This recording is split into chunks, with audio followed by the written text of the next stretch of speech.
বন্ধুরা, আজকে আমরা সূচক ও লগের 8 নম্বর অঙ্কটা নিয়ে আলোচনা করব। দেখো অঙ্কটা কি আছে, 3m + 1 3m ব্র্যাকেট m - 1, আর এখানে ভাগ কত হবে 9m + 1, এখানে আছে কত 3m - 1 m + 1।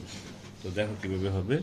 তো এখানে প্রথমে হলো এটা যা আছে তা দেখে দেখে লিখবো, আর এখানে কি গুণ করো, mm গুণ করলে m² আর m একে m, 9 মানে কি 3² আর m + 1।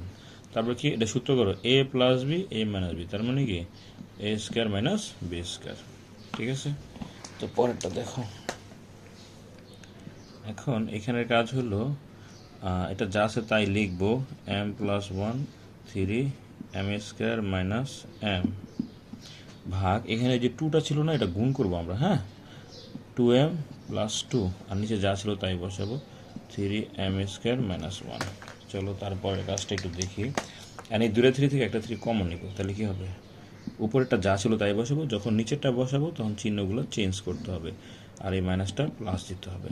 আবার সেম, এই 2 3 থেকে একটা 3 কমন নাও, উপরে যা ছিল তাই বসাবা, যখন নিচেরটা বসাবা তখন চিহ্নগুলো চেঞ্জ করতে হবে। এখন দেখো m আর m কত হবে, 2m + 1 - m², 2m 1 আর 2 কত 3 হবে -m²।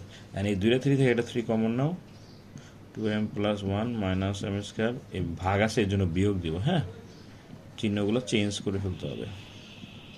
এখন দেখো এই m² কাটা যাবে, 2m 2m কাটা যাবে, তাহলে কি থাকে 3, এই 3 থেকে 1 বিয়োগ করলে কত -2 থাকে। ঠিক আছে, তাহলে এখানে কি হবে 3 - 2, কত আসবে 3 - 2। 3 - 2 মানে কি, এই মাইনাসের কারণে উপরে একটা 1 দিবা আর নিচে 3² হবে। ঠিক আছে, 3² মানে কত 9, তাহলে অ্যান্সার হবে 1/9।